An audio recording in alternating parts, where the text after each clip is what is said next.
Shalom, selamat malam, salam sehat bagi kita semua. Kembali lagi bersama saya Abner. Pada video kali ini saya akan membahas artikel kedua saya, yaitu diberi judul mengetahui kebijakan gereja. Seperti biasa, langsung saja kita masuk di dalam pendahuluan. Yang pertama adalah latar belakang. Oke, baik, saya akan menjelaskan latar belakang yang akan saya jelaskan, yaitu kebijakan. Pertama ada kebijakan. Kebijakan adalah rangkaian konsep dan asas yang menjadi pedoman dan dasar rencana dalam pelaksanaan suatu pekerjaan, kepemimpinan, dan cara bertindak. Istilah ini dapat diterapkan pada pemerintah, organisasi, dan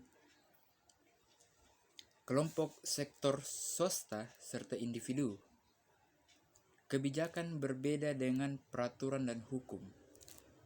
Jika hukum dapat memaksakan atau melarang suatu perilaku, misalnya suatu hukum yang mengharuskan pembayaran pajak penghasilan, kebijakan hanya menjadi pedoman tindakan yang paling mungkin memperoleh hasil yang diinginkan. Nah, yang kedua, kebijakan atau kajian. Kebijakan dapat pula merujuk pada proses pembuatan keputusan-keputusan penting organisasi, termasuk identifikasi berbagai alternatif seperti prioritas program atau pengeluaran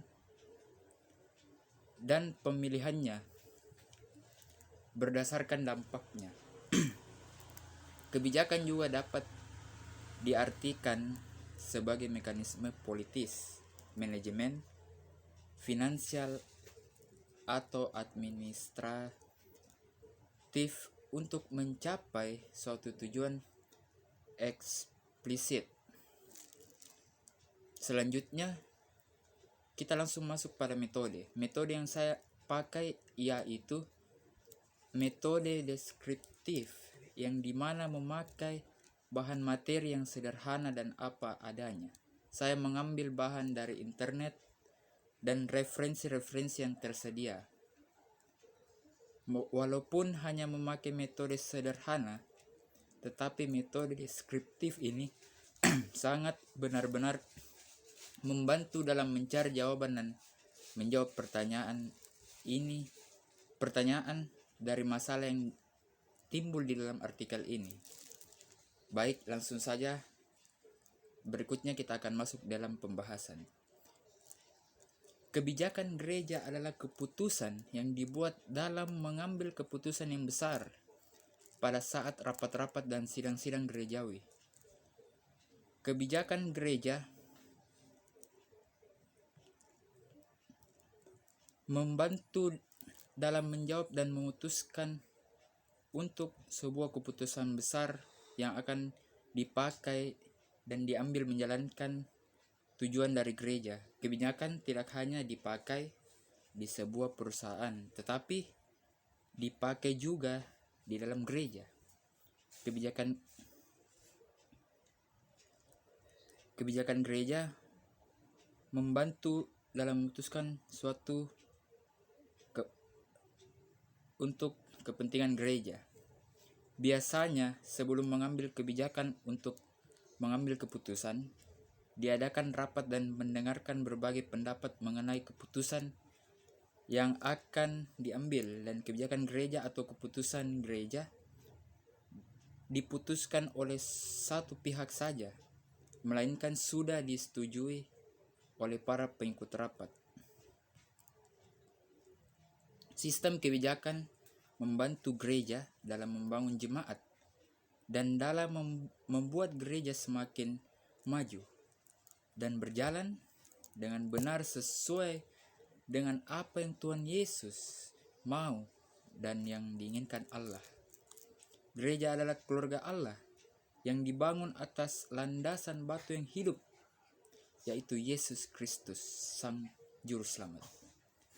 Jadi jika berbicara tentang gereja, maka yang dimaksud adalah manusianya, baik secara universal, lokal maupun individual. Menurut Kamus Besar Bahasa Indonesia, kebijakan adalah rangkaian konsep dan asas yang menjadi pedoman dan dasar rencana dalam pelaksanaan suatu pekerjaan, kepemimpinan, dan cara bertindak. Istilah ini dapat diterapkan pada pemerintah, organisasi, dan kelompok sektor swasta serta individu. Di dalam gereja terdapat suatu organisasi atau terdapat persekutuan yang di dalamnya banyak sekali orang-orang, dan untuk mengatur agar persekutuan di dalam gereja ini dapat berjalan dan dapat terikat dengan baik, maka biasanya pemimpin di dalam persekutuan itu membantu dalam mengambil suatu kebijakan atau keputusan yang dipakai untuk mengambil keputusan yang benar, sehingga keputusan yang nantinya tidak salah. Kita masuk dalam kesimpulan. Menurut Kamus Besar Bahasa Indonesia, kebijakan adalah rangkaian konsep dan asas yang menjadi pedoman dan dasar rencana dalam pelaksanaan suatu pekerjaan, kepemimpinan, dan cara bertindak. Istilah ini dapat diterapkan pada pemerintah, organisasi, dan kelompok sektor swasta, serta individu. Kebijakan gereja adalah keputusan yang dibuat dalam mengambil keputusan yang besar pada saat rapat-rapat dan sidang-sidang pegawai. Kebijakan gereja membantu dalam menjawab dan memutuskan untuk sebuah keputusan besar yang akan dipakai dan diambil menjalankan tujuan dari gereja. Baik, kita masuk kepada bagian yang terakhir, yaitu saran. Kebijakan gereja sangat membantu para pemimpin gereja atau orang-orang di dalam gereja untuk mengambil keputusan yang benar agar pembangunan jemaat dan persekutuan jemaat di dalam gereja terus baik dan terus berkembang. Maka sistem kebijakan ini bagus dan mengambil keputusan yang benar dengan melihat tujuan awal dari visi dan misi gereja itu sendiri. Baik, saudara-saudara yang dikasihi Tuhan, demikianlah video kali ini yang saya telah bahas tadi mengenai artikel saya. Kiranya saudara-saudari masih tetap setia menonton video-video saya berikutnya, dan sampai jumpa di video berikutnya. Terima kasih. Shalom, Tuhan memberkati.